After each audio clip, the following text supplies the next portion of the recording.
স্ক্রিনে দেখতে পাচ্ছি লেখা আছে ক্রমিক সমানুপাতি। এর মানেটা কি?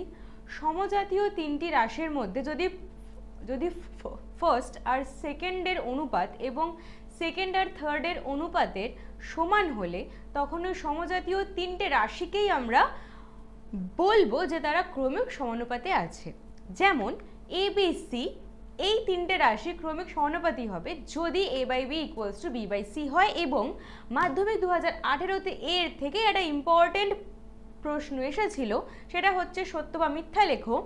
x³ y x² y² এবং xy³ ক্রমিক সমানুপাতি, স্টেটমেন্টটা সত্য না মিথ্যে? তাহলে একটুখানি আমাদের অঙ্কটা দেখে নিতে হবে।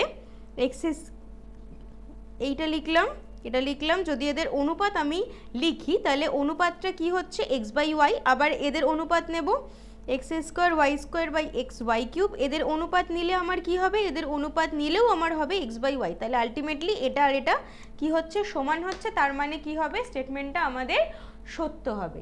সামনেই মাধ্যমিক 2025, যদি এইরকমই আরও ইম্পর্টেন্ট সাজেশনস নিতে হয় তাহলে অবশ্যই আমাদের মিনসা একাডেমিকে সাবস্ক্রাইব করুন।